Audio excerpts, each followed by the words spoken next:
Hello guys, শুভ সন্ধ্যা। তোমরা সবাই কেমন আছেন? আশা করি সবাই ভালো আছেন, সুস্থ আছেন। তুমিও ভালো আছো। তো এই বেশে দেখো মুই রেডি হয়ে গেছি আর মোর বেটাও রেডি হয়ে গেছে। আলাদা মনে পূজা বাড়ি প্রসাদ খাওয়ার। পুজো তো দুপুরবেলা হয়ে গেছে, তো আমরা আলোচনা যা লাগছে প্রসাদ খাওয়ার। তো সেটাই তোমার গুলোর সাথে ছোট্ট ব্লগ শেয়ার করি। তো চলো তোমার সবাই ব্লগটা দেখতে থাকো। আর আজকের ব্লগটা কিন্তু খুবই ছোটো হবে। তা মুই আর মোর বেটা চলে যাচ্ছি মোর ভাগ্নে বউর বাড়ি। তোমরা আমার সাথে যাবে। তোমরা যে আলোচনায় রেডি হওয়া লাগছে। তাহলে কি কত করে ফোন করা আছে বলে রেডি হবে? আমরা রেডি, খালি শাড়ি পরলেই শেষ। তাড়াতাড়ি ঠান্ডা পুজো বাড়ি চল, রেডি হ্যাঁ, কার্টুন দেখা লাগবে না।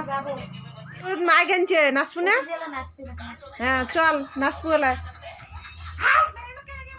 কার্টুন দেখি লাগছে, চল কার্টুন দেখা লাগবে না, চল চল চল। তা আমরা চলে যাচ্ছি এলো পূজা বাড়ি। আর পুজোটা কিন্তু আমার বাড়ির পাশতে, একদম মানে 3-4টা বাড়ির পাশতে।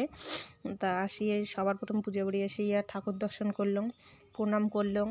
তারপর ভিতরে ছোট্ট জায়গা সবাই বসিছে, মানে যার মতো আর কোনো বুদ্ধি নেই। তার জন্য আমরা সবাই মিলি চলে এসলাম খাওয়ার প্যান্ডেলের রেটে। খাওয়ার টেবিল ফাঁকা, মানে 4-5 জন লোক বসছে। আর এটাই মনে হয় প্রথম সমাজ। তা আমরা বসি পড়লাম প্রসাদ খাওয়ার। আর খিচড়ি করছে, তারপর পনির, আলু, ফুলকপি, একটা রসা, কবি ঘন্টা, চিজ ভাজা। আর প্রসাদটা কিন্তু খুবই সুন্দর স্বাদ হচ্ছে। তা আমরা প্রসাদ খাওয়া বাড়ি চলে যাচ্ছি। আর তোমার ওই জায়গার আর কি বেশি কিছু তোমারগুলোর সাথে শেয়ার করে পারলাম না, তার কারণ কি অনেক লোকজন, তার মধ্যে মাইক ঠেক বাজি দিচ্ছে, ওই জন্য আর কি হ্যামজাম বেশি, ওই জন্য আর বেশি ওই জায়গার ভিডিও করং নাই। এমনি আর কি এই বেশি খাওয়ার এই বেশি এগুলো ভিডিও তোমারগুলোর সাথে শেয়ার করলাম। তা চলো দেখা হবে পরের ভিডিও।